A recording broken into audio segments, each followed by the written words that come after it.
যি মানে খেতিপথাৰসমূহৰ যি দুৰৱস্থা তাৰে প্ৰতিবাদত আজি আমি এই মানে জলসিঞ্চনৰ কাৰ্যালয় অফিচত আমি ধৰ্ণা কাৰ্যসূচীৰ মানে ৰূপায়ণ কৰিছোঁ।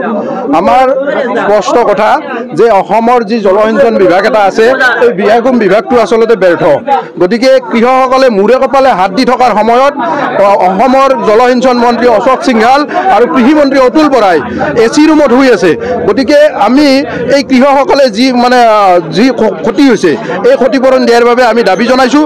আৰু ইয়াৰ লগে লগে জলসিঞ্চন বিভাগৰ যিসমূহ পানী যোগান আঁচনি পানী দিয়াৰ ব্যৱস্থা আছিল সেই ব্যৱস্থাসমূহ কাৰ্যক্ষম কৰি কৃষকসকলে যাতে মানে উপযুক্তভাৱে খেতি কৰিব পাৰে তাৰ ব্যৱস্থা কৰিব লাগে। হয়, আজি আমি গণতান্ত্ৰিকভাৱে আন্দোলন কৰি থকাৰ সময়ত এই জলসিঞ্চন মানে অভিযন্তাৰ কাৰ্যালয়ৰ এজন বিষয়াই আমাৰ প্ৰতিবাদকাৰীসকলক এটা মানে অশালীন ব্যৱহাৰ কৰিছে, যাৰ ফলত আজি আমি মানে এই কথাটোত দুখ প্ৰকাশ কৰিছোঁ। আৰু যিজনে আমাৰ মানে অশালীন ব্যৱহাৰ কৰিছে তেওঁক গৰিহণা দিছোঁ। গতিকে আমি গণতান্ত্ৰিকভাৱে এটা আন্দোলন কৰি থকাৰ সময়ত আমাক কি কাৰণে দুৰ্ব্যৱহাৰ কৰিব তাৰ কথাটো আমি বুজি নাপালোঁ। আৰু ইয়াৰ লগে লগে আমি প্ৰশাসন যিহেতুকে ইয়াত জড়িত হৈ আছে, গতিকে এই যি মানে আমাক দুৰ্ব্যৱহাৰ কৰিলে এই দোষীজনক অতি শীঘ্ৰে মানে ইয়াৰ জলসিঞ্চন বিভাগৰ বিৰুদ্ধে আৰু জলসিঞ্চন বিভাগক অতি শীঘ্ৰে অসমৰ কৃষি পথাৰত পানী যোগান ধৰাৰ দাবীত আমি প্ৰতিবাদী কাৰ্যসূচী ৰূপায়ণ কৰিছোঁ।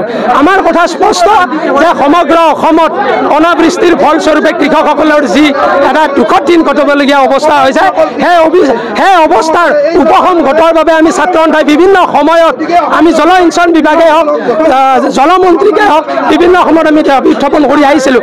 যাৰ বিনিময়ত আজি এই অনাবৃষ্টিৰ পৰিৱেশত অসম চৰকাৰে আজি কোনো ধৰণৰ আমাৰ কৃষি পথাৰত জলসিঞ্চনৰ ব্যৱস্থা কৰিব। নলবাৰী জিলাৰ এইটো এটা জলসিঞ্চন বিভাগৰ এইটো এটা কাৰ্যালয়। এই কাৰ্যালয়টোত কোনো ধৰণৰ কৃষকৰ সম্পৰ্ক নাই। ইয়াত কেৱল মাত্ৰ কৃষক কৰ্মচাৰীসকলৰ আড্ডা চলে। ইয়াত কৃষক কৰ্মচাৰীসকলে খানা খায়। ইয়াত কৃষক কৰ্মচাৰীসকলৰ লগত কোনো কৃষকে এয়া আলোচনা কৰাৰ পৰিৱেশ নাই। ইয়াত জলসিঞ্চন বিভাগৰ নামত প্ৰতি বছৰে জিলাখনত কোটি কোটি টকা আহে, কিন্তু সেই কোটি কোটি টকা কলৈ যায় তাক লৈ আমাৰ ডাঙৰ প্ৰশ্ন।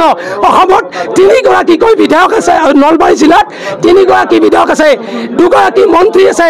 এই মন্ত্ৰী 2গৰাকীয়ে কিন্তু নলবাৰী জিলাৰ কোনো এখন খেতি পথাৰত আজি পৰ্যন্ত খোজ দিয়া নাই।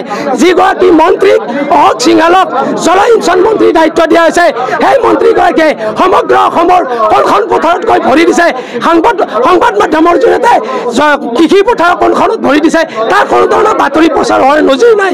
গতিকে আজিৰ এই প্ৰতিবাদস্থলীৰ জৰিয়তে আমি এটাই আহ্বান জনাইছোঁ যে কৃষকসকলৰ যি দুৰ্দশা এই দুৰ্দশাক অসম চৰকাৰে যিকোনো প্ৰকাৰে বুজিব লাগিব আৰু কৃষকসকলক এককালীনভাৱে হ'লেও আৰ্থিক সাহায্য দিব লাগিব, কাৰণ এতিয়া খেতি কৰাৰ সময় উকলি যাব। গতিকে অসম চৰকাৰে যদি অতি কম সময়ৰ ভিতৰত এই কৃষিভিত্তিক অসমখনত কৃষকৰ পক্ষত নাথাকে তেনেহ'লে ছাত্ৰ সন্থাই ইয়াত জংগী আন্দোলন কৰিবলৈ আমি বাধ্য থাকিম। আজি ইয়াত আমি যেতিয়া গণতান্ত্ৰিকভাৱে প্ৰতিবাদ কৰিব আহিছোঁ, ইয়াৰ কৃষক কৰ্মচাৰীসকলৰ কথা মই কৈছোঁ, তেওঁলোকে মাত্ৰ এই অফিচটোত খানা খাব জানে, মদ্যপান কৰিব জানে, ইয়াৰ পইচা কেনেকৈ হৰলুকি কৰিব পাৰি, কেনেকৈ দুৰ্নীতি কৰিব পাৰি সেই কথাৰ চিন্তাত থাকে। ইয়াত আমি গণতান্ত্ৰিকভাৱে প্ৰতিবাদ কৰিব আহিছোঁ।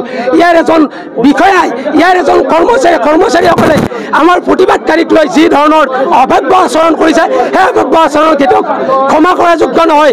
গতিকে আমি দাবী জনাইছোঁ কোনো কাৰণতে গণতান্ত্ৰিকভাৱে প্ৰতিবাদ কৰা প্ৰতিবাদকাৰীসকলক লৈ আপোনালোকে ভেঙুচালি নকৰিব।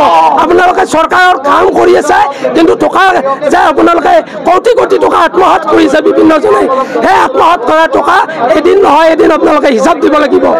গণতান্ত্ৰিক আন্দোলনৰ প্ৰতি আপোনালোকে সন্মান কৰিবলৈ শিকক।